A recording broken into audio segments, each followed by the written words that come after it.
I'd like to acknowledge the traditional custodians of the land on which we meet and pay my respect to their elders past and present.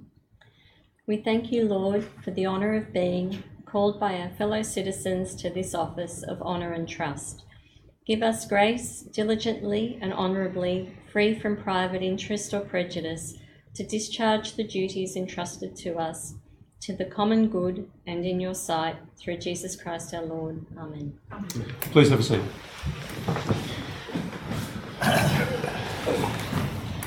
So welcome to this ordinary meeting of Council number 4457. We have the minutes of the previous meeting there. Moved Councillor Miles, seconded Councillor Williams. Is there any discussion on the minutes, councillors? I'll put the motion. Those in favour, against, that's carried. Thank you. And move to first item is 3.1, whole of life cycle calculations, I guess. Councillor Williams? Declarations of interest. Oh, I'm sorry. Thank you. Declarations of interest. Are there any declarations of interest?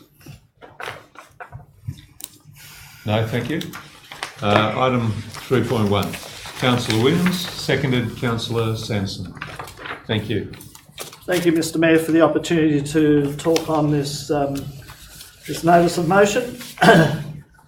The purpose of this motion is to put on the table best practice for looking at proposals and decisions of council through a whole of life cycle lens. And I see the need for this following our discussion at the last council meeting. When I first got on this council 18 months ago, I raised a passion of mine, which is project management. And I put on, through a notice of motion, what I saw council need to have a look at to get best practice in place. And I'm a bit disappointed that we're still discussing or still seeing that come through our progress reports at the moment. It's fundamental to council's business and the way it carries out its business to ensure it has best practice. Likewise, when you're scoping a project, you need to make sure that you consider the whole of life cycle of what you're scoping. Otherwise, there can be significant unintended consequences and unexpected imposts in terms of costs and outcomes. Getting back to the discussion at the last meeting, I make it very clear, and I made it very clear on the night, I do not oppose, as some people are suggesting in the community, the improvement of Glazewell Reserve. And if, at the end of the day, after we've done the appropriate due diligence, that artificial turf is the way to go, I'm happy to go that way. However, as I indicated at the last meeting, we're a long way off having the information to have evidence-based decision-making on that issue. And I would suggest if council adopts the whole of life cycle process, we'll get a better outcome for a range of our decisions. There's a standard practice in most government departments and most businesses to make sure that the scope of any proposal or project is very, very much aligned to the expected outcomes. To help clarify decision making is an important consideration and is defined in the motion. Council needs to adopt a policy spelling out its expectations in terms of considering whole of life from both a financial and sustainability terms. This ensures the scope is clearly defined to underpin good project management outcomes. When planning the acquisition or lease of assets and conducting projects, the initial capital outlay is often the main element being considered. There are, however, ongoing costs that are incurred over the whole life of that asset that are less visible and no less essential in the operation of the asset. The costs need to be taken into account as part of the cost-benefit analysis of the capital works proposal. This process in estimating the cost of initial acquisition, construction, through the operational phase and ongoing in the final disposal of the known whole of life cycle process. They're the nub of what I'm trying to put forward to council here. I didn't see that happening at the last council meeting. I know we decided to go to a further report on this issue, but I have confidence in our staff that they will look at it in a thorough way. But for me to be able to assess the relative merits and the appropriateness, both from a probity issue and from a community outcomes issue, I would need a much more detailed assessment than what I think I might get. And I've highlighted that in the motion as to the key elements that I think are essential in good decision making and best practice. So, applying that to the issue last week, or last meeting, there are very significant financial considerations that we need to be considering from a risk and liability point of view, and from a whole life cycle point of view, making sure that we have it cradle to grave. If we just look at the opportunity to get $2 million and we don't look at the opportunity as to the ongoing costs of that, we have to replace it in 10 years' time. That's another $2 million. We have to dispose of it to landfill. That's another 250, 300, depending on whether it's restricted or general solid. So all these costs mount up. And I know council was talking about the issue of putting a levy on and doing something to make sure that we get it. But in reality, this is about our community sporting groups and about our local community. We don't want to put an impost on them that they can't afford to use the facility. Likewise, you're going to have social issues come out of this as to equity and access to this. Elite sporting groups will want to access it. How do we ensure, as our sporting group from the All Saints suggested, that they get preferential treatment? So there's a whole series of financial, financial considerations, liability for council. As I reported at the last meeting, that these surfaces can get up to 70 degrees C. If a child gets heat stress, gets sick, who's liable? Most of these surfaces are used for elite sport, where they're adults and you're not going to have 5-year-olds playing in 7 degrees heat. So there's also the environmental issues, and one of the key points out of that in terms of whole of life is that if you use this material, you sterilise the soil underneath. There's no going back. You get an enormous cost in decontaminating the site. You can't grow anything after. So you're committed to ongoing costs. Those sort of funding and resourcing needs to be considered in the motion. I've talked about equity and access. I talked about health, just one of the issues. Sustainability, unintended consequences. The other key point is making sure that we get a fair comparison with the alternative. And I don't know whether the grant is tied or not. We should be looking at what, in the report that comes back, issues like opportunity for drainage, turfing, water reuse and whatever on site, lights, opportunity to improve the facilities, seating, shade, whole range of things could come out of that that are more beneficial to the community than just having a surface. And if we are trying to meet the needs of the community, then maybe that is a better option. So what I'm proposing here is that we make sure that we do incorporate into any report coming back on this issue and other issues a standard approach to whole of life considerations. And I think it's quite essential to best practice and getting good outcomes for both our financial position, but more importantly for the opportunities for our community and the ability for us to get good value for our ratepayers. Thank you, Councillor. Is there anybody who wishes to speak against the motion? Councillor Collins. Thank you, Mr. Mayor. Look, I don't have any problems with life cycle costings, but I'm against this motion for 4 reasons. The first thing is that we actually have to do that anyway. I've got the capital expenditure guidelines from the Division of Local Government, which is issued under Section 23A of the Act.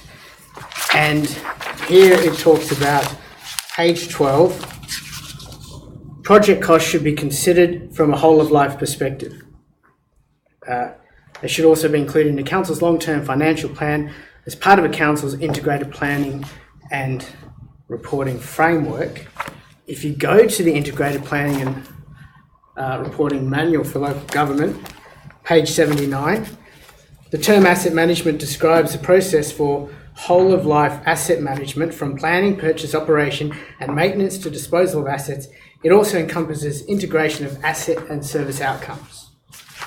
A report here from T Corp talking about financial sustainability of the local government sector from April 2013, page 11. The asset management plan, introduced as part of the integrated planning and reporting, has required councils to consider the whole-of-life costs associated with their infrastructure assets and has highlighted the costs associated with renewing assets. So we're already mandated to do this, and council is already doing this. So I don't see how we can implement a policy that already is a policy of this council. Second of all, if we were to incorporate this, we can't. The motion is not simply to implement whole-of-life costing. It actually defines it, which is not good practice, because what happens is if the process of whole-of-life costing is to change or evolve with the standards, and I believe there is a standard, I think it might be ISO 5001 that defines it. If that changes and we are anchored to a standard, which I understand we're trying to get our asset management up to the standards, all of a sudden we're not compliant with the standards because we have a policy that not only implements or re-implements whole-of-life costing, it incorrectly defines it. So we have to stay up to date with the standards. So if we were going to do it, we should simply anchor this motion to the standard without actually defining it, because it's going to end up having a very clunky policy framework at council. Third of all, this is a management issue. We are supposed to provide strategic direction to this council, not to micromanagement. Our major influence on the management of this council is by appointing the general manager, who is fantastic at managing, and I'll be quite confident that she is managing things appropriately, and I do not think it would help the general manager whom we've just appointed, and I believe we have a project delivery person starting director.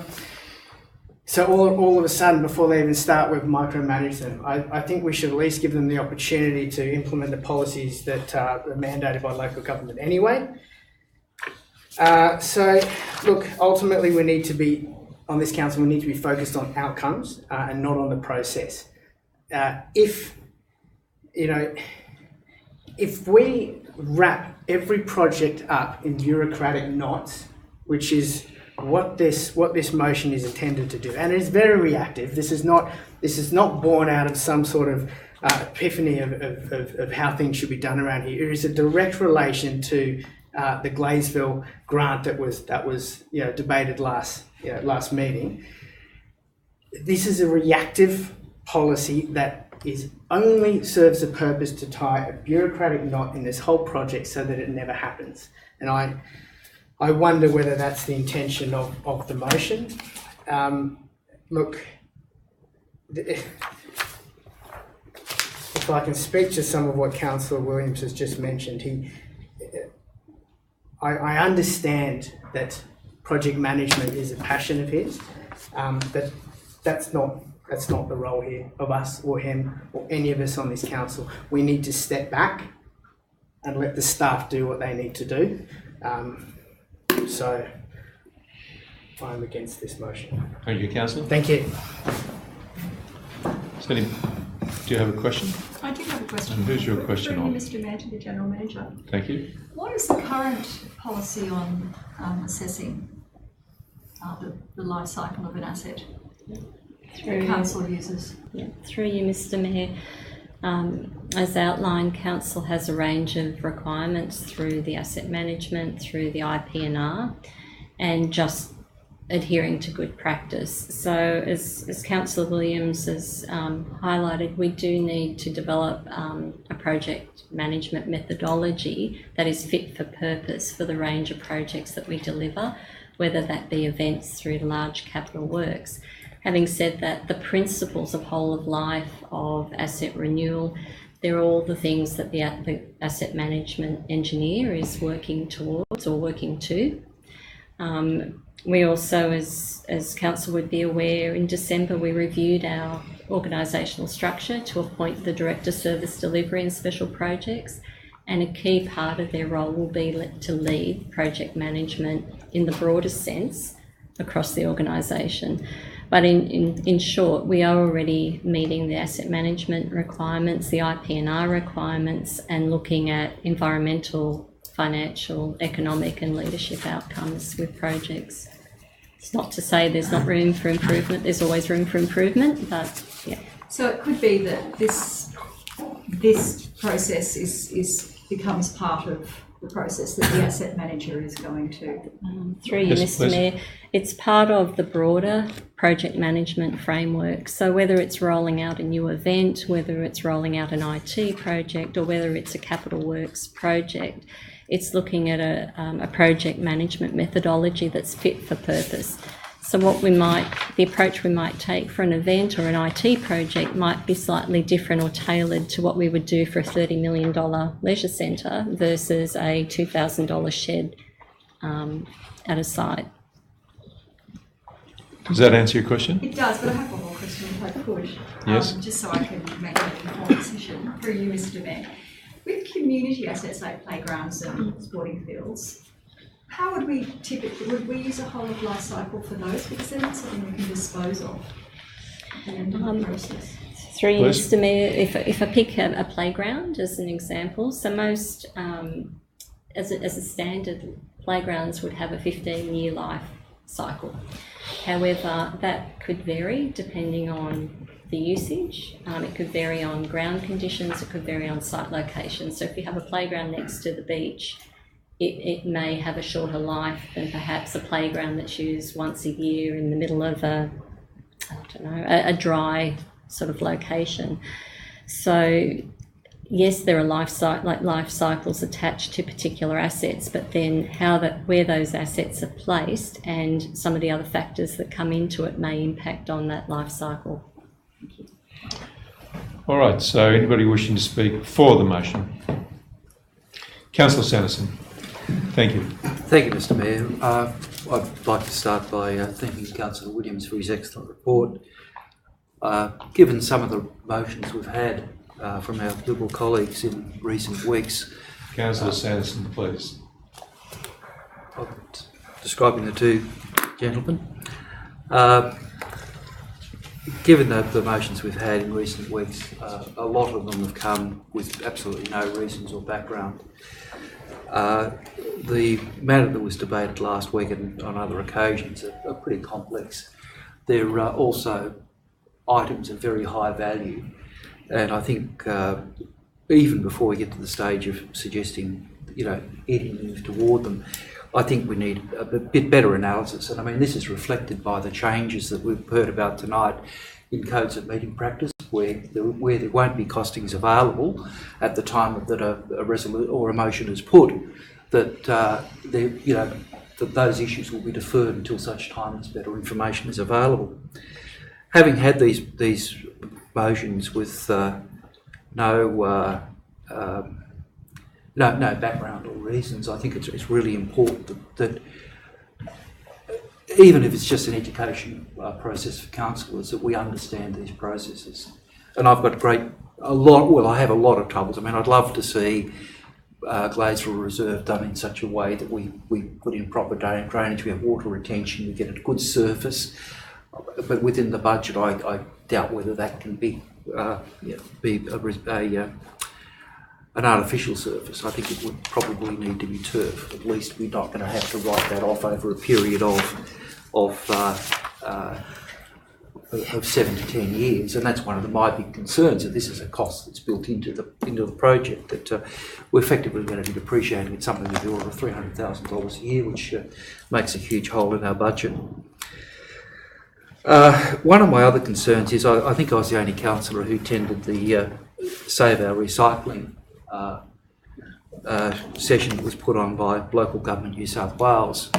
One of the big issues there was having to dispose of plastics, and at the present time we have a situation where New South Wales government is currently only putting about 18% of its the money that collects from councils back into actual waste recycling. Now, there are some very good proposals out there, including from the city of Moree, Dubbo,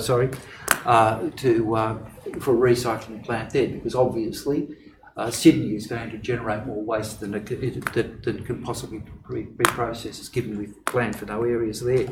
So the issue is, the other thing I've looked at is that there are processes for recycling artificial turf in Germany and the United States. We aren't there yet. So at the end of life, we're going to have to dispose of this stuff. This is, all the sort of things that we have to look into in this process. And Councillor Williams' report and motion at least considers that.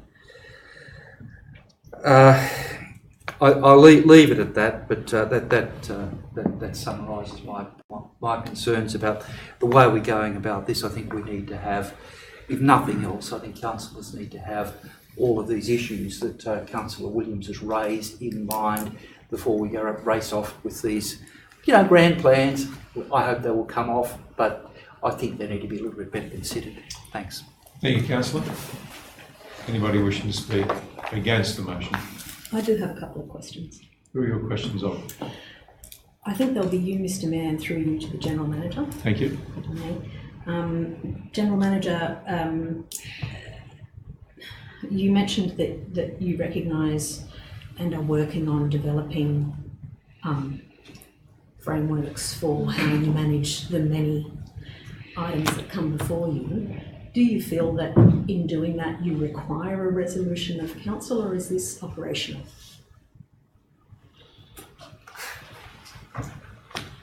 Through you, Mr. Mayor, I think in terms of how we do our business, I would see that as operational.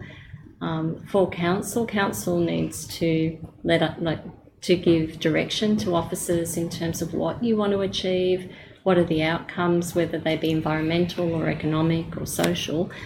And then I would expect that officers, using their technical skills, their specialist knowledge and their understanding of contemporary practice, would then work out the best way to achieve that. And I think as part of this report, coming back about the synthetic surfaces, it is to investigate options and to bring those back. And my expectation would be that in bringing those back, we would canvass the quadruple bottom line as part of that. So you're referring to the report that we resolved and required at the last council meeting? Yes, yes. And then my other question to you, Mr. Mayor, is do you feel, as one of the people who sat on the selection panel for shortlisting General Manager, and as one of the councillors who unanimously decided to engage our General Manager, do you feel that any of us at any point felt that our General Manager would need us to tell her how to do her job? Look, I think our job is to provide strategic leadership, and the General Manager, I think, is quite capable of putting that into place. I'd see she's not stepping away from doing anything we've asked her to do so far or asked the council to do so far, so I don't see any problem there. I'm not of any concern. I think she's well qualified and has shown herself to be very capable. Thank you. Thank you. Anybody wishing to speak against the motion? Councillor Miles. Mr. Mayor, I will speak against the motion.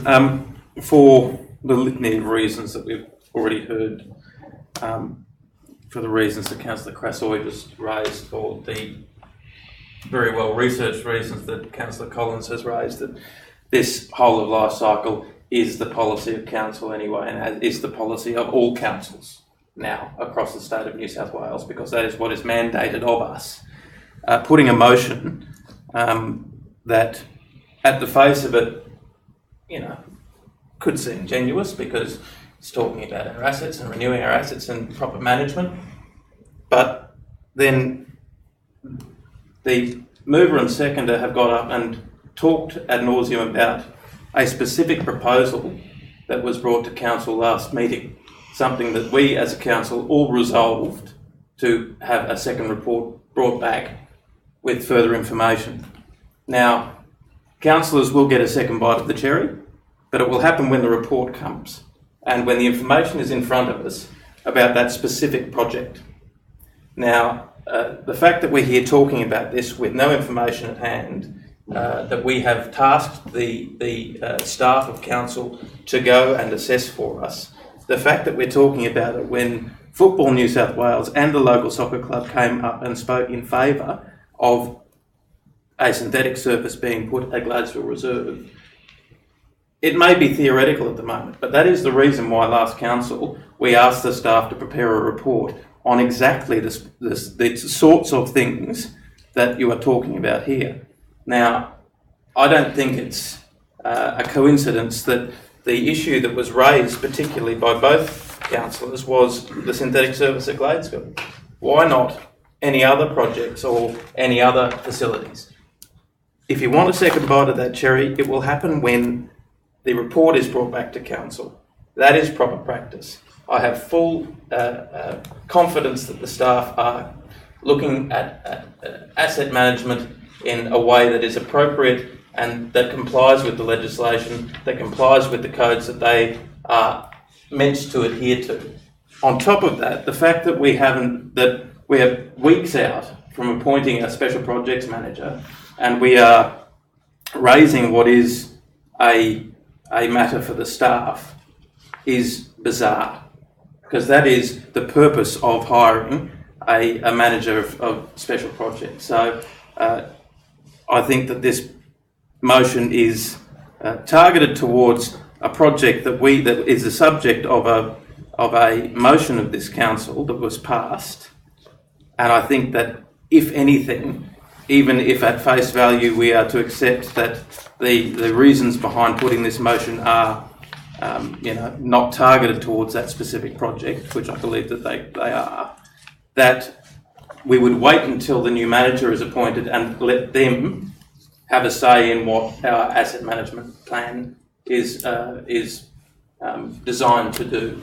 So I'll leave it at that, Mr. Mayor, but I think that this is a preemptive motion, if at best and at worst something that's designed to hinder what would be and hopefully will be a very good public project.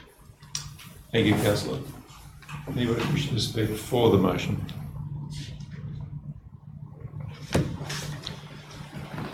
I have a comment. I was surprised to hear of the temperatures the surface of the ground reaches, and I hope that'll come back in the report, that gets addressed. I understand elite sportsmen are capable of more than young children. So that was the thing that I wasn't aware of, and I look forward to that coming back in the report, some clarification on that matter. Is anybody wishing to speak against the motion? Councillor Crassoy.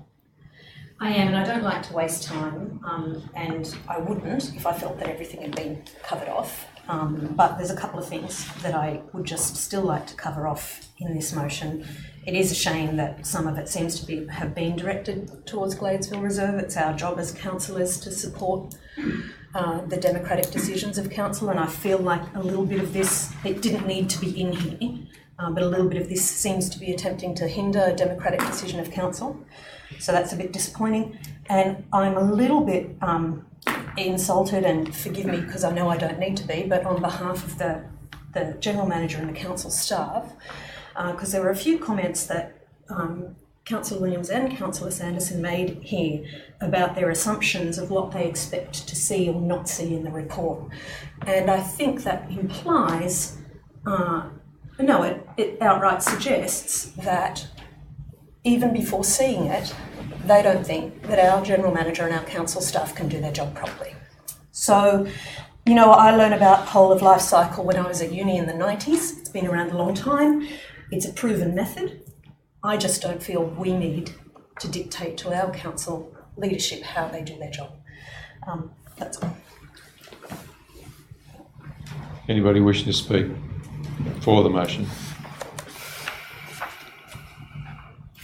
Councillor Williams, right reply? Yes, thank you, Mr. Mayor. We've heard a lot of assumption and conjecture by some councils as to my motive for this motion.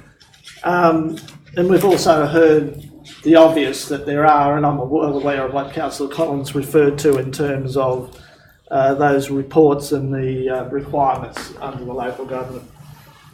I believe that this is a very critical issue for council from a strategic perspective.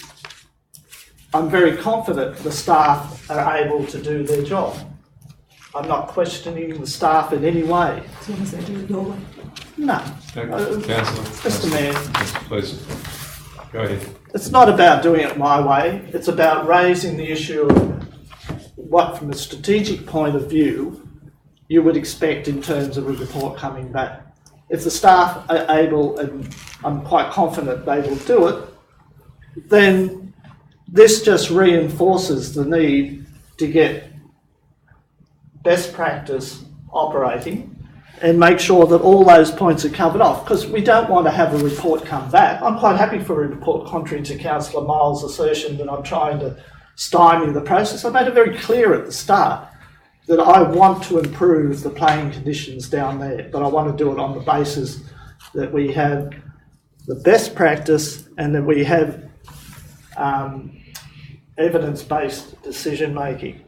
So I don't see this as being in conflict with what the staff are doing. I provided this on a strategic level for council staff to be able to understand what I as a councillor would be expecting in terms of the detail and the assessment that comes back, because we don't want to have a report back in 2 or 3 weeks' time only to find that the expectations of councillors haven't been met. I made it very clear here, and I'm only using the last issue about the reserve as an example. I think best practice is always important. I don't see it as being a problem for councillors to raise strategic issues and to inform its staff as to what it expects in terms of delivery. The issues Councillor Collins raised in terms of those reports and expectations are relatively broad. I think we can narrow them down without restricting staff to make sure that we get the information we need to make our decisions. So I don't see this as interfering with operational issues. I see this as being a strategic statement on what sort of level of reporting council will need to make an informed decision. If council staff are doing it, which I'm sure they probably will, then it won't be new to them. But I don't want to be in a position where we get reports back where we can't make the decision because there's not adequate information relating to it. So I think that this is appropriate. I disagree that it's an assumption against the staff or whatever. I don't see it as operational. I'm not getting down to the level that it must cross every dot and not every T. I'm talking about the sort of questions that I would like answered in a whole life process. And that's very clear on page 11, where I list a series of expectations. So, in summary, Mr. Mayor, I don't see this as an intrusion on staff. I see it as a statement of what is good practice and what will enable council to make quick and rapid decisions. It's not about delaying anything. I might add, as an addition to it, in my voluntary role as a counsellor on the Australian Institute of Project Management, I'm convening a series of community of practice for local government practitioners in project management. We've had a successful series last year and we've had one already this year, and the next one is in a couple of weeks' time at Parramatta City Council, being hosted by Parramatta City Council. And I'd welcome anybody from Huntersville Council to come along to that forum. It's a community of practice and does allow practitioners of local government to share and develop their skills in project management. I made the offer to the previous general manager, but that didn't eventuate. So there's an opportunity for council as well. Thank you, Councillor Williams. Are there any further clarifications anybody may need? If not, I'll put the motion. All right, those in favour? Against? That's lost. Thank you. 4.1. Move the motion. Second motion. Moved Councillor Miles, seconded Councillor Williams. Did I get that right? Yes, you did. Oh, good. Councillor Miles, would you like to speak to that? Or? Okay, Wait. Councillor Williams. Yes, Mr. Mayor. In relation to the first item, and again comes back to this concept of adequate replacement of trees, and I'm not interfering with staff's operation, but if you look at the alternative replacement species here, they're not trees. They're not replacing a large liquid amber. It's replacing it with basically shrubs or low understory canopy. You will not get the same effect out of that. And it comes back to my constant concern that we're not specifying like for like in these circumstances. And so I just note that as being an ongoing issue, and I do pick it up further on in the reports as well. So is it could I just check that I understand it correctly? So the issue for these species here, you feel won't grow to a similar height and provide the similar sort of cover that they would provide, is that correct? Yes, Mr. Mayor, I think we should be planting like for like, not allowing trees to go and then having a diminished amenity through shrubs being the replacement. Not necessarily the same tree, but the same canopy and the same height, is that? Yes, yeah, the same amenity provided by the tree. I see. All right, thank you. Councillors, any further discussion on 4.1? I'll put the motion. Those in favour? Against? That's carried. 4.2. Development application is determined under Delegated Authority March 2019. Councillor Williams, Councillor McLaughlin. Councillor Williams. Again, the same issue. We're replacing a Sydney red gum, which is a tree of some stature, with a series of lily-pillies or plums or pears or whatever, which have none of the characteristics of the tree that's been removed.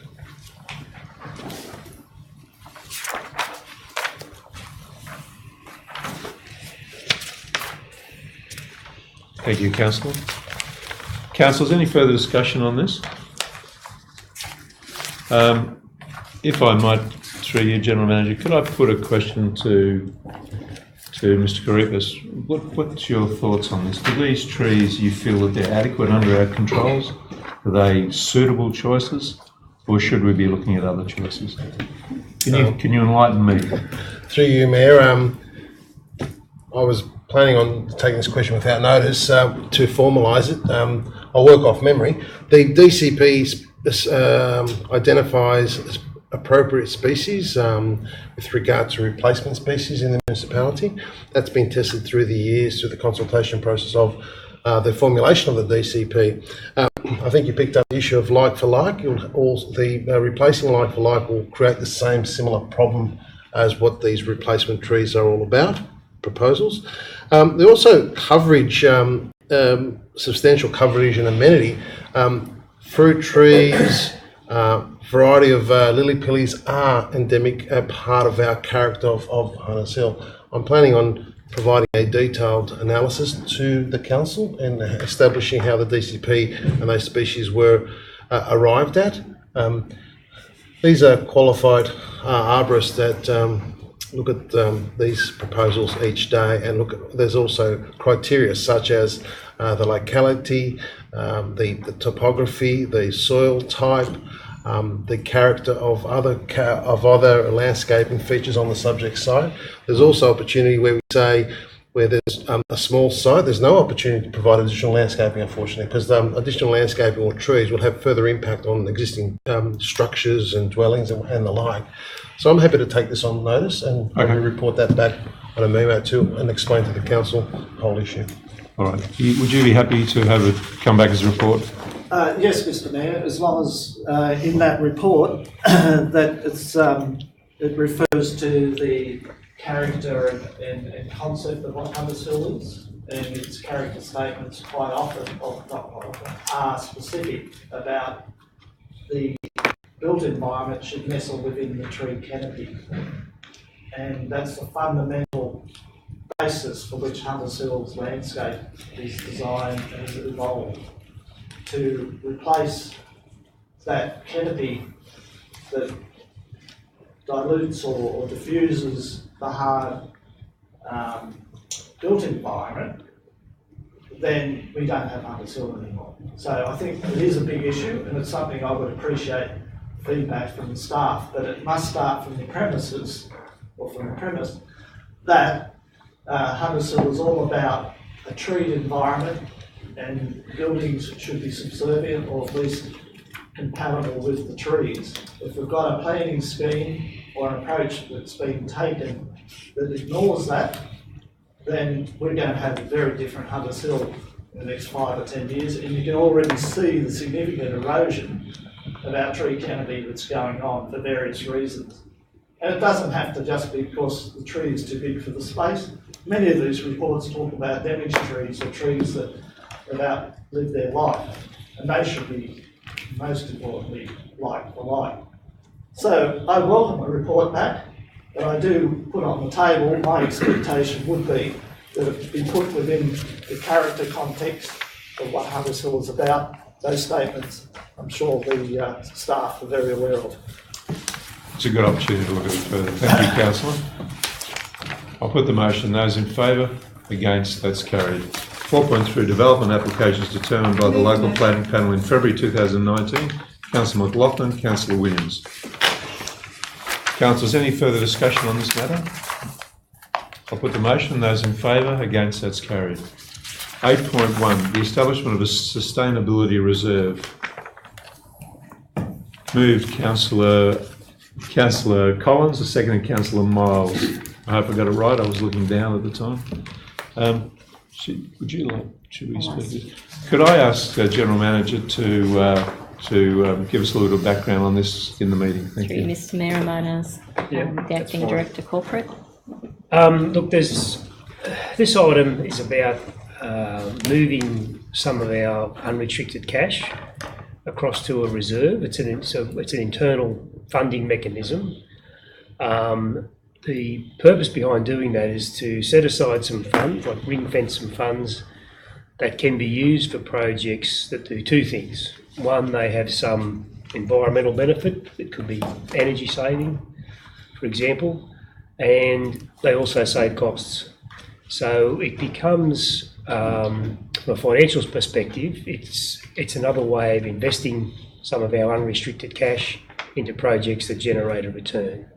And it may take some time for that initial investment to be paid back, but after such time, then you've got a saving back to the council. So the other little aspect that it can do, from my experience, is that the mere existence of that can actually encourage staff and others within the organisation to bring forward ideas that might otherwise not come forward because the immediate thought might be, well, there's no budget for that, I can't do it. So, for example, if somebody's thinking about an opportunity to put solar panels on a roof and they think, well, I haven't got 30,000, 40,000 to do that, so I won't even raise it, the existence of this can actually encourage that sort of thing to come forward. There needs to be a little business case around it and a few rules, but essentially the rules are if it saves energy or helps the environment and saves cost, then it's a candidate for funding out of this reserve. And that would come back to council, of course, in each of those cases? It would certainly, yes. Right. Yep. Any councillors, any questions of the Acting Director Corporate? Thank you. Councillor Collins. Did you wish to speak to this? No, I think it's a great idea, but All right. pretty self-explanatory. Councillor Sanson, If no one else wishes to. do you have a question? I just Do you wish to speak against? no, I wish to be in favour. For? Thank you. Thank you, Mr Mayor.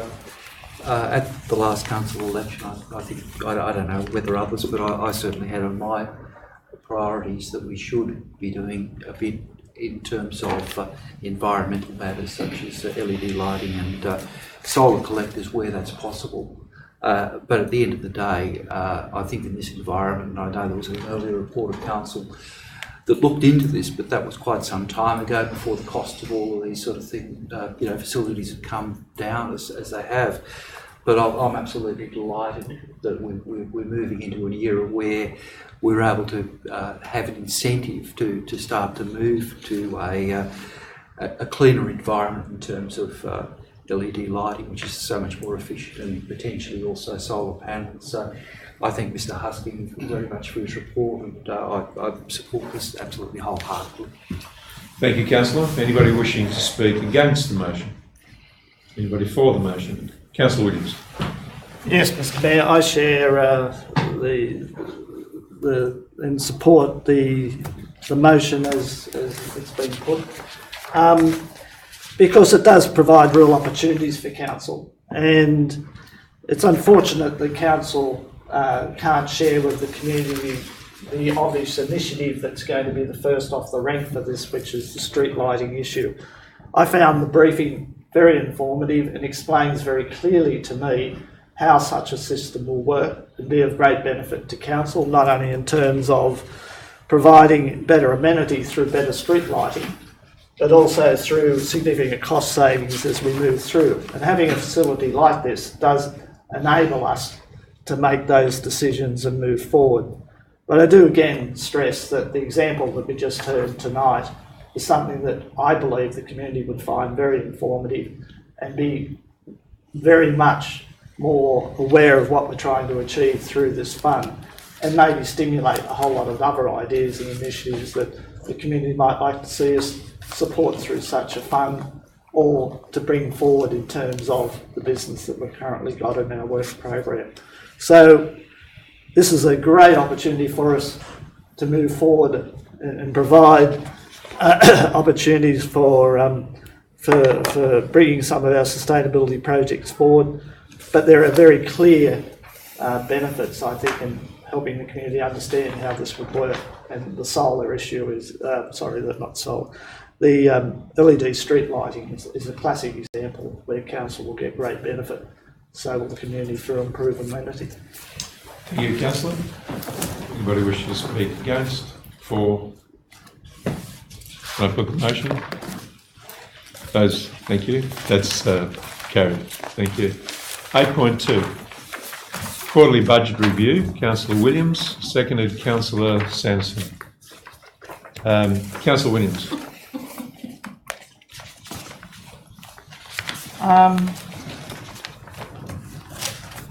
No, I think it's self-explanatory. Okay. Anybody wishing to speak against this?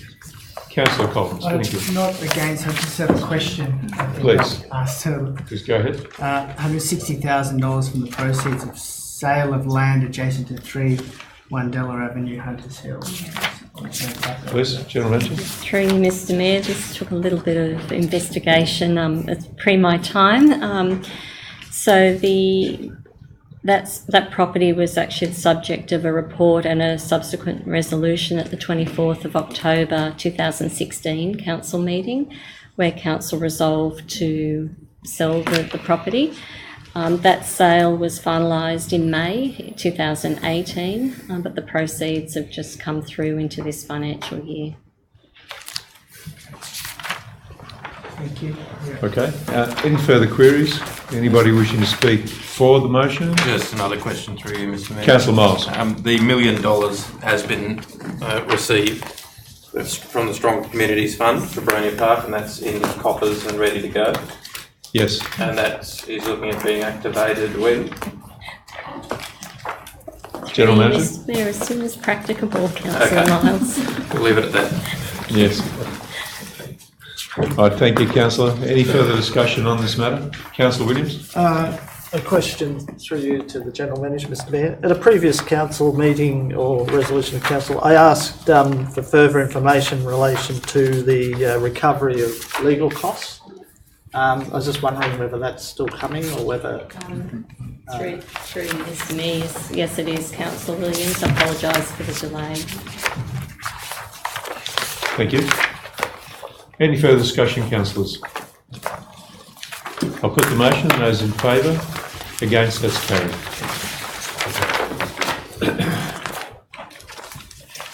We're up to 8.3. Councillor Collins. Move Councillor Collins. Seconded Councillor Williams. Councillor Collins. Thank you. Look, I just have a question. This is something that I've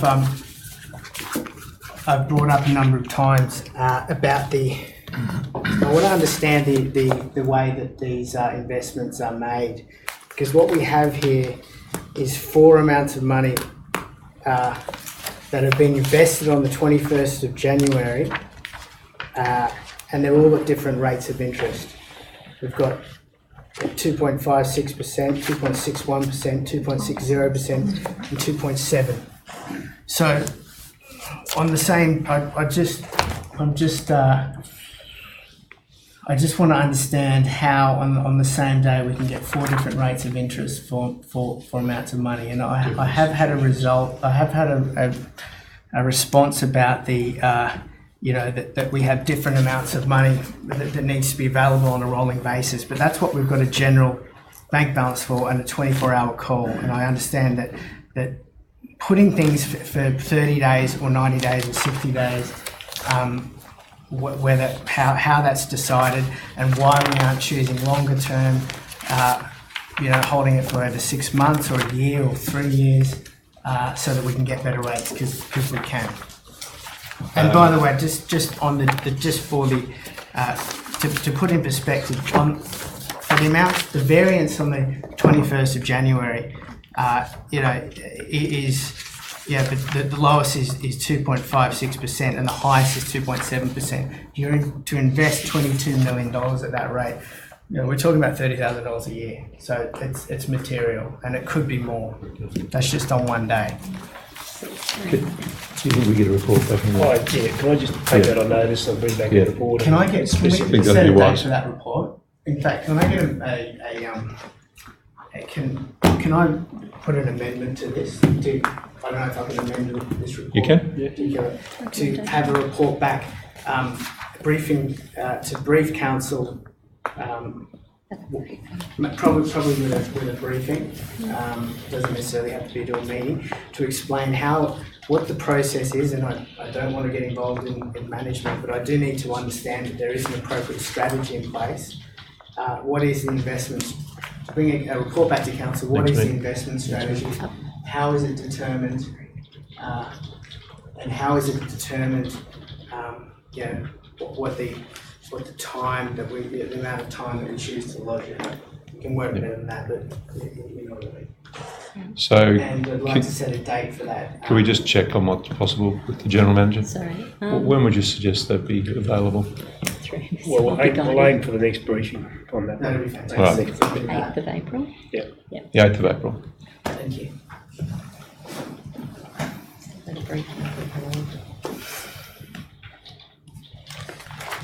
Councillor Collins, did you wish to speak further on that?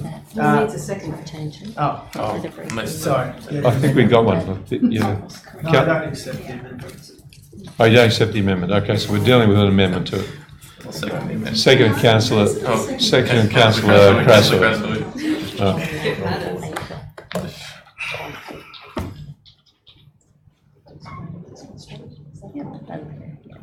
Is that correct now, as it's written?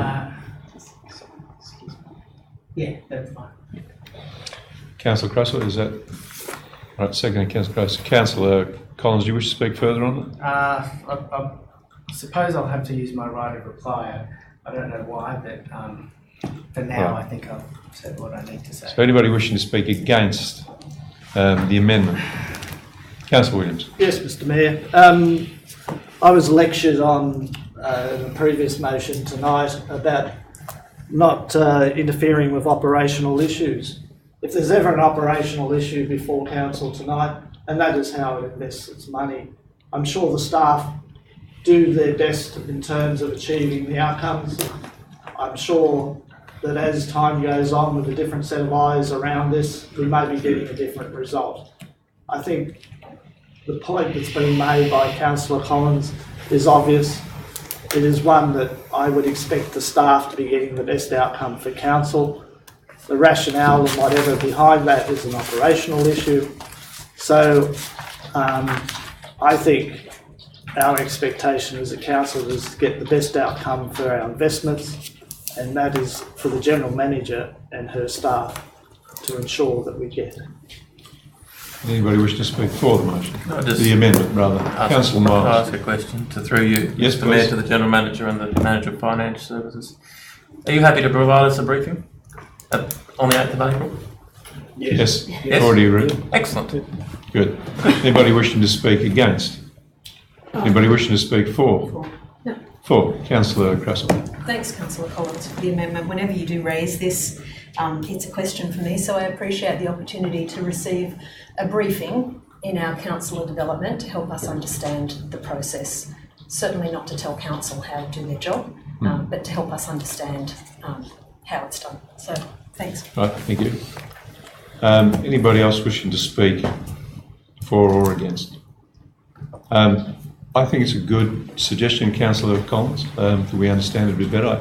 You have asked this question on a number of occasions, and I think the two lodgements on the 21st of January cause us to ask that question as well. So the others were with other institutions, I noticed NAB and IMB, but they were both with the CBA on the same day. So it's worth asking the question. I don't think we want to direct it any particular way, just to understand it better. So, yep, thank you very much. So I'll put the motion. Might just briefly, right I reply. will just, I know I probably don't need it, but I do have to Please do. say this. Please. I'm asking for a report on the investment strategy. We are responsible for strategy. I have, we need to look at the strategy because clearly there is something that needs to be looked at. Perhaps there's a reason. I'd just like to find out what it is, and that is not micromanagement. And in terms of preempting, staff, this has happened before, and it happened on the 29th of October. There were two amounts lodged at the same time, so it is very reasonable for me to ask about the strategy, and if the strategy isn't as we think it should be, then that is something that we need to look at as councillors. I'm certainly not going to be on NetBank lodging these term deposits, but I think we're probably going to need to extend the time period for them and consolidate the way in which we lodge them. So, Thank you, Councillor. I'll put the motion. Those in favour? So we're dealing with the amendment to the motion, excuse me. The amendment. I'll put the amendment. Those in favour? Against? So the amendment becomes a motion. I don't think we need to discuss that further. I'll put the motion. Those in favour? Against? And that was unanimous.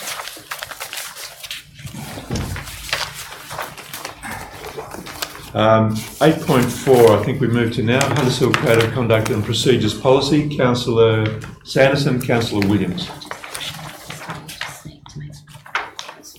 Oh, sorry, there's Councillor Sanderson. Could I draw your attention to item 3, where one of the things we need to do is determine the value associated with token gifts. There's some suggestions in the documents about that and what's happened in the past. Monetary values are suggested. Maybe you might like to incorporate that in your motion, what that amount should be. Could I suggest that? Or amendment to it? Well, could I take your recommendation on it? No. I'll leave it with you. Leave me in the spot. Look, I have a view, but I'd rather it was debated openly. I'm happy to move it as it's drafted with the $50 limit on the gifts. But the main reason I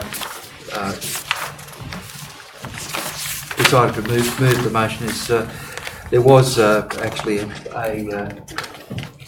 response at the time that this was drafted from council, and of the points that I think I drafted an alternative motion, which I'm sorry I can't find it at the present time. There were 5 points in that motion. The first 4 were mine. We seem all of those points have been clarified with the code of conduct, so that we do have clarity in terms of the issues that were doubtful at that time. And I think the fifth point was that of the then General Manager, Mr Smith's, about writing to the New South Wales Government asking whether a similar code of conduct would be applied to state politicians. I don't know. I don't know whether that's occurred, or I'm not going to comment on that. But I'm very pleased. We did write to them. I'm very pleased that the other 4 points that we raised have been addressed. So I'm very happy to support the code of conduct. And I would suggest the $50 limit on gifts remain. Okay, anybody wishing to speak against 8.4 with the addition of the $50, move of $50 in? Anybody wishing to speak for or against? Just a question, if I could, Mr Mayor, through you, Councillor General Manager. Manager. Just on page 46, the optional social media provisions.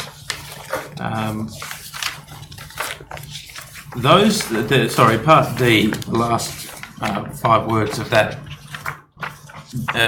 Breaches in privacy of other council officials or those that deal with council. The terminology around those that deal with council, does that include, could you just, I know it's in the terms, but could you expand on that at all?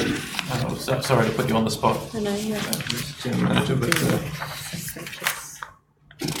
it's those that deal with council. I just wonder whether a social media policy can be applied by council to contractors, or, I mean, does that also include third-party campaigners, for example, that are registered in the local area? Does that include? I won't include you, Greg. You're fine. Developers that come before It's a good point. It's not very clear. Just checking at the moment. Thank you.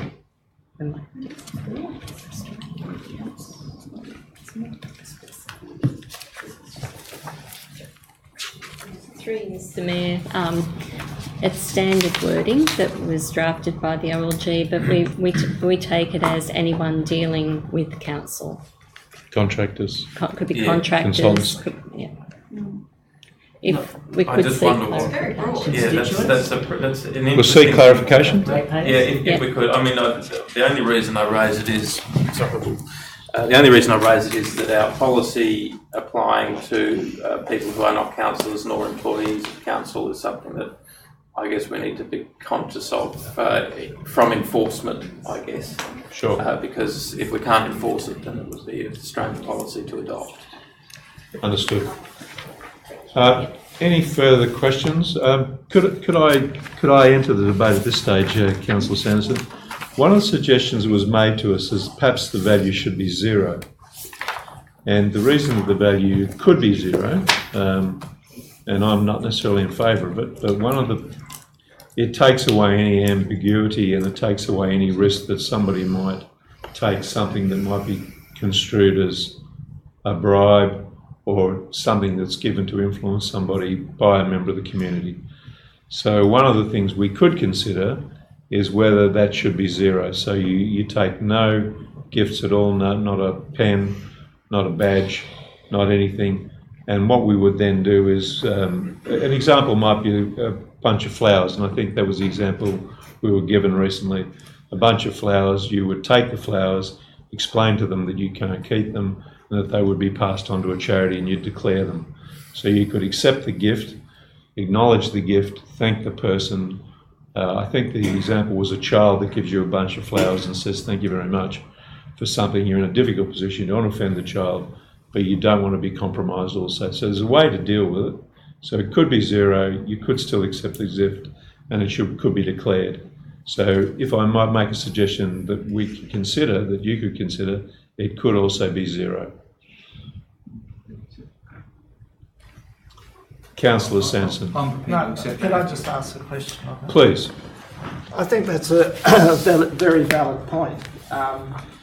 But I believe that we would need to give some protection to the councillors by building in those words you spoke, that it is council's requirement, not just our decision to hand it on. It's an obligation on us, to, if we accept it, to do the appropriate thing with it rather than keep it. Because otherwise, there's no position there that the councillors take it and then they give it somewhere else and people says, oh, but we gave it to you. I think those extra words that you mentioned there, 0 plus it is a requirement, if accepted, to pass it on to an appropriate whatever. So, I think Councillor you need to Sanson, that would qualify. mean making it part of a policy, where it's clearly delineated in a policy. Could you, Councillor Collins? Just a question. Look, I agree that. I mean, what would that mean for, say, a cup of coffee that someone's bought for you? You just hand it back. Well, it would be saying to that person, I can't accept a cup of coffee. Yeah. I'll pay for my own. Yeah. Okay. That's what it would mean. Councillor Miles. I'll phrase it as a question as best I can. Thank you. How, when the wording in the draft code is that we cannot accept a gift, can we then accept a gift but then pass it on? I think we have to, as Councillor Williams said, we have to be really careful about that, because if our policy is we can't accept a gift, then we can't accept the gift and pass it on and say that we haven't taken the gift of monetary value. I know we're getting into the minutiae. No, I think it's a good point to raise. Yeah, but It's a good that's point to raise. important, because I And, don't think anyone wants to be in breach of the 0 gift policy. No.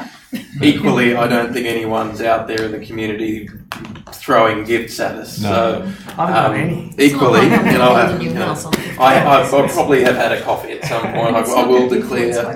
Councillor Miles, I'd like to pass the question on to the General Manager, if you could, for her input at this point. General Manager. Through you, Mr. Mayor, the way that I've seen it work in other councils where they have a 0 value to gifts is that, using a similar example to the Mayor's, so say if a child gave you a box of chocolates or a hand cream out of a childcare centre, you'd acknowledge, say thank you very much for the gift, however I won't be able to keep it, to the parent, and then declare. So there's as part of the procedure that underpins this, there's a declaration form that you write, who you received the gift from, what you did with the gift, an estimated value, and then if it's donated to a charity or a nursing home, depending on what the item is. So it's part of it's the procedure in how you actually implement it and how you communicate that to the giver. But it is, if this is adopted as 0, it would be just in accordance with our code of conduct. I'm unable to accept the gift, however, because I will be passing it on to a charity or donating it to through. Councillor Collins, is that Yep. Councillor Collins? Sorry, Ben. For state and federal counterparts, they can accept a certain amount, and then anything more than that they can buy the gift. Is it possible to incorporate, to have a zero limit, but then incorporate a way that we can pay for if someone buys a coffee and just it just turns into I just think it would be quite happy to pay that money to council as you do with the state or something, but I just think it would clear a bit of I'm not or familiar with $5 policy. or something. Yeah. Anyway. Yeah. So are you thinking that that a cup of coffee is the most likely gift we're like to, and that should be set at $5, please? I mean, Just leave it. whatever. I do have a question though. What if we're Councillor attending, McLaughlin. what if we're attending a conference and we're given socks and things? Stress balls. Yes, as part of, what do we do with those? Oh yeah. Well, Don't take it. you know, that's again, that could be laid out in a policy, but sometimes those gifts, they're part of the things that sponsors give to a conference, That's and right. you pay a fee to attend the conference, and there's probably a way to deal with it in a policy. If it's a gift that's part of the conference bag that's given to everybody, there's probably a way to deal with it. But I'm not aware of any big gifts that come through conferences anymore. Oh, well, I'm not saying they're big, but they're, you know. I'm not aware of any gifts You're that- telling me I can't accept a pen. So I'm just, you know, I'm going to get a pen for a notepad to write notes down. If it's causing too much, we could go back to Councillor Sanderson and we could suggest a small amount, maybe a lower amount. Look, I'm happy. I think it's probably simpler to have a small amount in there so that we get around that problem. In terms of conferences, I have now found the motion of council, which I drafted as an alternative back in December 2017, and the fourth point of that is that very point about clarifying what occurs if you attend a conference. That has been resolved, so I think we're safe at conferences. I think that the big danger, as you say, is the impracticality of a child giving you a bunch of flowers, or someone putting a coffee in front of you in a coffee shop, and you say, "I'll pay you." And how do you give them money? It's extremely difficult. So my preference would be to have a small nominal amount in there. What would that amount be, Councillor? I mean, if someone bought you a glass of wine, I suppose it'd be $10. So It's 30 at the moment in our rules. Well, one because it's 30 as we have at the present Just time. leave it as it is. All right, so let's make sure we got the number right. $30. We can always revisit this at a later time if we get some. Councillor Crasso, a question? It's sort of a question, and it comes back to the social media provisions. And this just could be the wording that council officials, does that include staff? Yes. It does. Yeah. Councillors, any further discussion? Councillor Williams. A question, if I may, Mr Mayor, it relates to what I originally talked about and what was more appropriately put by Councillor Miles. Even with a $30 limit, a bunch of flowers will be more than $30. Yes. So I'm uneasy about the lack of clarity as to what I'm obligated to do. Yes. Would it be my responsibility to go find a nursing home and give the flowers to them? Or do I give it to the general manager who has a protocol to deal with? Like, what is the obligation on me as a councillor? Yeah. If I am put in that position where you do accept something that is rude or ill-advised to refuse, once I've got it in my possession, it's declared, but is the onus on me to find a home for it? No. Or do I surrender it to the general manager? I think we could have Councillor Sanderson maybe include a couple of words in his motion if he's a mind to, but we'll just make sure that issue is clarified. So your motion may say and clarify the method of dealing with a gift if one is given or something like that.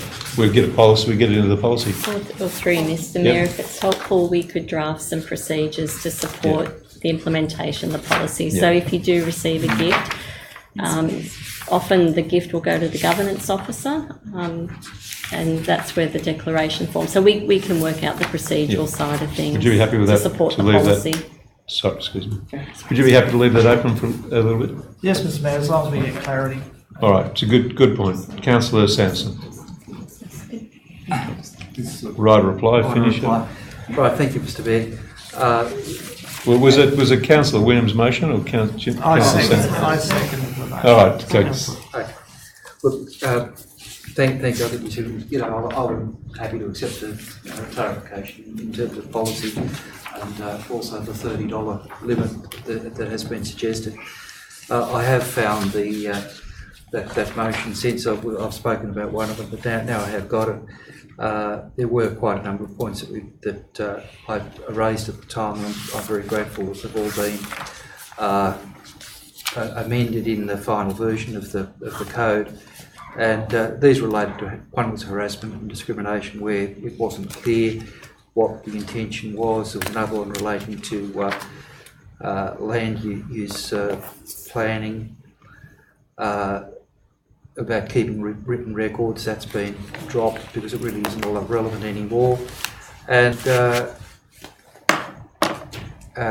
was also a new local government New South Wales submission to do with, that was a token gifts. Yeah, those two we've covered, but I'm very pleased that we drafted that amendment and got it in, and You're well done. and it's been followed.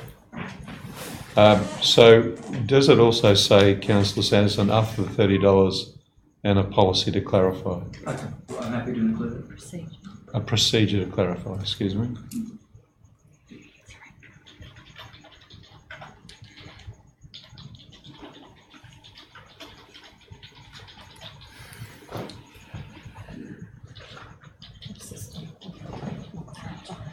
Councillors, I'll put the motion. Those in favour?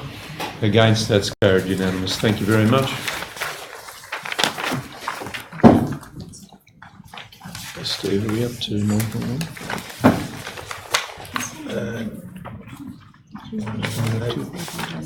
Yeah, 9.1, yes. Can we change the minutes on the table? Correct the minutes of council. We are up to 9.1 and good evening. Ross, Move Councillor Williams, second Councillor Collins. Could I just point out to you that the minutes of the conservation meeting, there's, I think there's a more recent set of minutes. Is that correct, Councillor? And they're on the table. So we're dealing with the minutes that were on the table. Any further discussion? Councillor Williams. I'd just like to point out to council that the panel has adopted a slightly different approach to the way it reports on its minutes, which has been evolving over several meetings. I think you'll find that the panel's views give more clarity to the decision they've made and provide the opportunity for applicants and staff to understand the specific issues that the panel considered. So I think that is a positive change and hopefully will help both the applicant and staff understand more easily what the views and advice wishing to be expressed by the panel.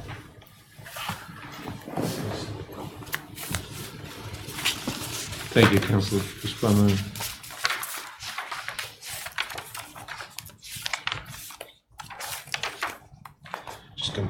Is there anything in those minutes you'd like to particularly draw attention to, or are you happy to let them sit as they are?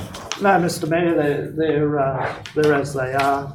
There's no specific issue that really does need further explanation than what the panel advice is here. I'm sure the staff will now consider that in their decision-making process. All right, thank you. No further discussion? Yeah. All right, I'll put the motion. Those in favour? Against? That's carried. Thank you very much. I think we go to 9.2, the minutes of the Vesine Friendship Committee. Councillor Collins, Councillor Miles. I think there's a more recent meeting too, which will come in we'll bring it to the next meeting. Councillor Collins, sure. In the minutes, number 5, there's mention of a treasurer's report. Yes. It's not included here, but Yeah. I'm of understanding that this program isn't funded by council or anything, is it? So It's a committee that is carried on under the auspices of Hunters Hill Council, but it's not a committee of council. We report on it here for completeness. Councillor Williams was around at the very beginning of this committee many years ago. Can you enlighten us more on the establishment of the committee? can I just ask the question? Sure. Was this isn't something that council funds, is it? No, No. Okay. no, it's not. All right. Okay. It's, that was the other question. No, I understand what the Yeah. committee. So tell us about the origins of it, please, Councillor Williams. I think we've had that. I'd like to hear it again. We have had that. I'd like to be discussion clear on before. it. Yeah. It's a simple. Yeah. Oh, that's sorry. I guess you want the short version? Because we have had it before. We have had it. We have had it before. I'll be very succinct. It came originally out of initiative of a couple of residents who thought their association with Le Vesine would benefit Hunters Hill. During the bicentenary, France offered up 3 communities in France to twin with New South Wales or Australian councils. We were selected to twin with a particular community because of our association and the residents' understanding of Le Vésinet. We swapped and achieved Le Vésinet. Has very similar characteristics, very similar age, very similar demographics, very close related to Paris itself in a similar way as we are. So that's in a nutshell. It started with myself as mayor and a lot of enthusiasm by council to take on the opportunity to form this relationship. We did so not as a committee of council, but as a community-based group under the auspices of council. And there's a very distinct difference between those two. It runs independently of council, but under the umbrella of council. It controls its own finance. It organises very successful exchanges between the youth of both communities, although we have observed in recent times not as many Hunters Hill-based people are involved as they used to be, and that's something which I know you, Mr Mayor, and myself have had a discussion about, and we need to have a look at that. But in terms of its operation, it's very strongly supported by the committee and the community. There's very good outcomes for both communities, but more importantly for the youth. They go away for a relatively short period of 6 weeks, and in most cases, if not all, come back a different person or somebody that has grown a lot through the experience. It can be challenging because they are thrown in the deep end. They need to have some grasp of French because they have to go to school, which is basically a French speaking environment, as well as the families themselves. But they do get a lot of social outlets in addition to that educational or cultural experience through the school system. So it has been highly successful. It still is successful, has a very healthy budget, very well organised. It engages with council in the process, and I commend it to council as a very constructive and very successful program. Thank you very much. We had 16 students travel from France to Australia last year and 16 travel in the opposite direction. It's a reciprocal relation. If they stay with the family there, those children stay with their family here. And we're about to do they're about to do some advertising on applications for the next round of students to travel to France. So that'll come out in the next couple of weeks. Councillor McLaughlin. Can I ask a question? You can. So, the children that aren't coming from Hunters Hill, are they coming from schools within the Hunters Hill area? The issue is which schools teach French.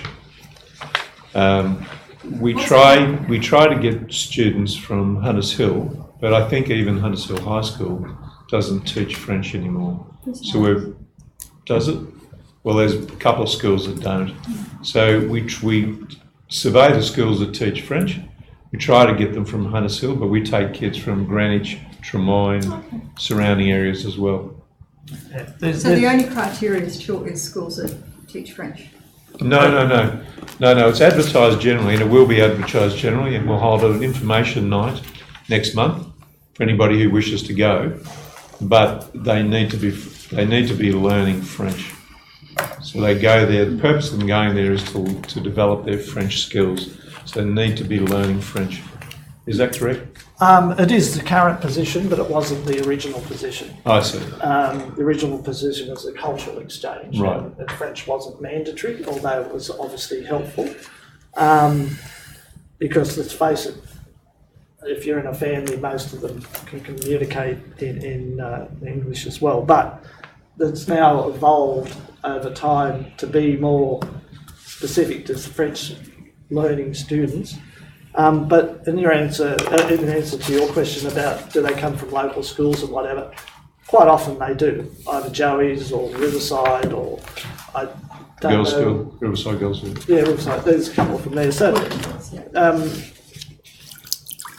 It might be the Mara sisters that don't teach French or something, which would be pretty odd, wouldn't it? well, some kids learn French outside of school Yeah. because they have a passion for it. But anyway, it would be nice to look at how we may direct back more closely to the Hunters Hill side. But at the moment, we are getting very good value for the exercise. All right. Could I also point out to you, we do have a sister city in northern New South Wales, Northern Rivers Council.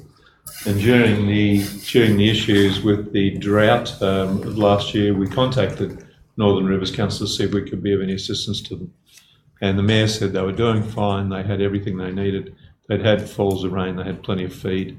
In fact, they were sending feed to other parts of New South Wales. But we did check with them, and I think I discussed it with Councillor Miles at the time, that discussion, to see what we could do to help them. All right, so we've got two sister cities. Councillor Williams. Can I just make a comment on that? That came out of a local government New South Wales summit I attended up at Hornsby. I may have reported on this before, but it's relevant based on your comment about Richmond Council. There's really good value in city-based councils twinning or partnering with country councils, and a lot of city-based councils partner with far west councils or councils that are less capable of handling some of the big planning issues or tendering and all that sort of stuff. So they provide access to resources within the bigger council to help those smaller councils overcome those issues that come up from time to time that are beyond their resources.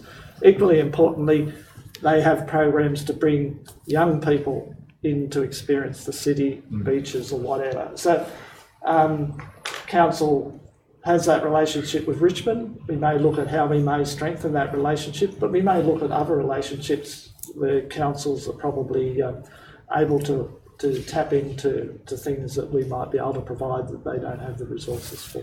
It's a good suggestion. All right. Is there any further discussion on that matter? I'll put the motion. Those in favour, against, that's carried. 9.3, the minutes of the Property Advisory Committee. Councillor Miles, Councillor Collins. Councillor Miles. I'll be very brief. Made a good start to the committee. I think our next meeting is going to be a little bit of training around the do's and don'ts. Looking forward to getting on with the job. General Manager has identified some low-hanging fruit, so I think it's just time to get on and start getting some traction. Councillors, any further discussion on this matter?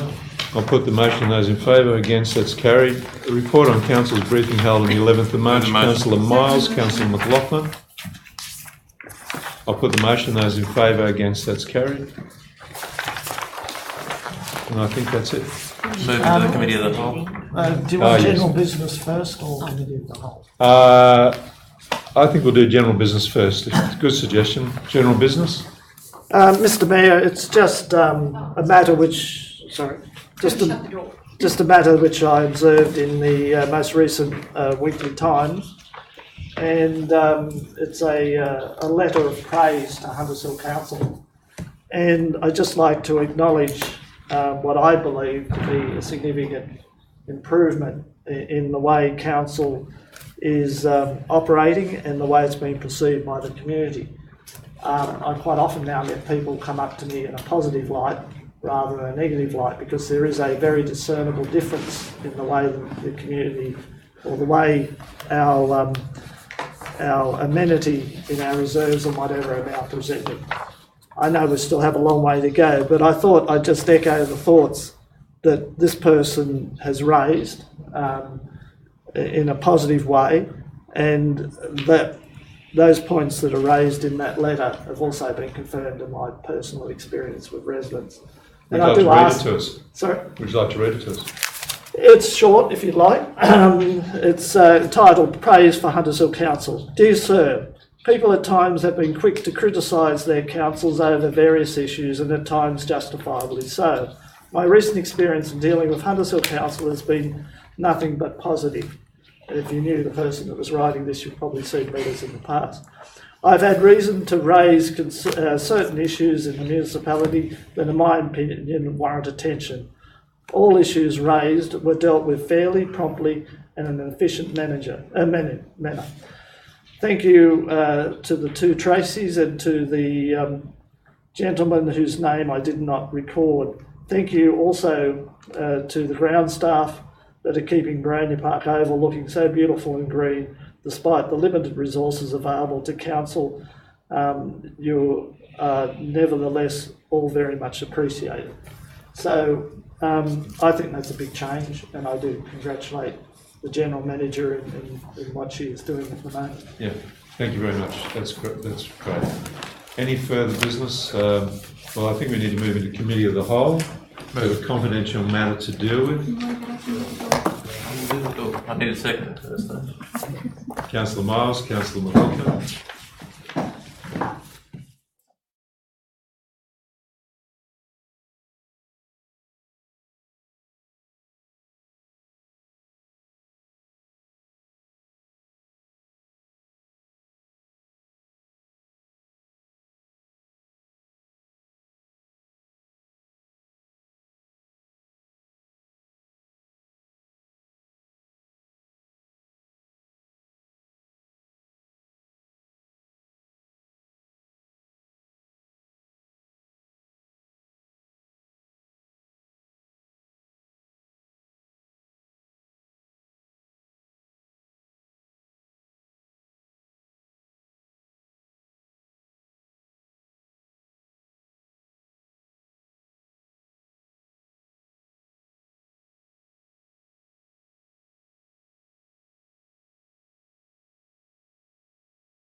Are you happy to read, or are you happy for 1 to 4 to be